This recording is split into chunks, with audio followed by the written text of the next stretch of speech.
ദൈവത്തെ സ്നേഹിക്കുന്നവർക്ക് വേണ്ടി ദൈവം ഒരുക്കി വെച്ചിരിക്കുന്നത് നമ്മുടെ ഈ നഗ്നനേത്രങ്ങൾ കൊണ്ട് കാണാൻ പറ്റുന്നതോ കാതുകൾ കൊണ്ട് കേൾക്കാൻ പറ്റുന്നതോ ഒരു മനുഷ്യ മനസ്സുകൊണ്ട് ഗ്രഹിക്കാൻ പറ്റാവുന്നതിനും അപ്പുറമായ കാര്യങ്ങളാണ് ദൈവം തന്നെ സ്നേഹിക്കുന്ന ഒരു പൈതലിന് വേണ്ടി ഒരുക്കി വെച്ചിരിക്കുന്നത്. അതുകൊണ്ടല്ലേ നമ്മൾ ബുദ്ധി കൊണ്ട് ദൈവപ്രവൃത്തിയെ, ദൈവത്തിന്റെ അനുഗ്രഹങ്ങളെ നമ്മൾ ഇങ്ങനെ അളക്കാൻ പോയി കഴിഞ്ഞാൽ പ്രിയപ്പെട്ടവരെ, അത് ഒരിക്കലും സാധ്യമല്ലെന്ന് മാത്രമല്ല, നമ്മൾ ദൈവപ്രവൃത്തിയെ പരിമിതപ്പെടുത്തുകയായി മാറുകയും.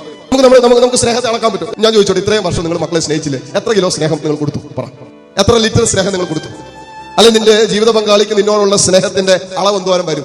അതാണ് ഞങ്ങളുടെ വേണ്ടത്. ഇതിനൊക്കെ ഒരു സ്നേഹമില്ല, അളക്കാൻ പോയിട്ട് മുട്ടി പോലും ഒന്നുമില്ലെന്ന് ചിലരൊക്കെ പറയുന്നത്. അപ്പൊ നമ്മുടെ ബുദ്ധി കൊണ്ടും നമ്മുടെ മനുഷ്യന്റെ മനസ്സുകൊണ്ടും മാനുഷികമായ പരിമിതിയുടെ നടുവിൽ നിന്നുകൊണ്ടും ദൈവസ്നേഹത്തെ ഒരു വ്യക്തി അളക്കാൻ ശ്രമിക്കുമ്പോൾ അതെങ്ങനെ പറ്റും? സാധ്യമല്ല. അത് വിട്ടിപ്പം. ഞാൻ അനുഭവിച്ചിട്ടില്ല എന്ന് കരുതി, ഞാൻ ഇന്നോളം മനസ്സിലാക്കിയിട്ടില്ല എന്ന് കരുതി, ഇന്നോളം എനിക്കൊരു ദൈവാനുഭവം ഉണ്ടായിട്ടില്ല എന്ന് കരുതി, ഇന്നോളം ദൈവാനുഭവം ഉണ്ടായവരൊക്കെ മണ്ടന്മാരാണെന്ന് ഞാൻ പറഞ്ഞാൽ നിങ്ങൾ വിശ്വസിക്കാം.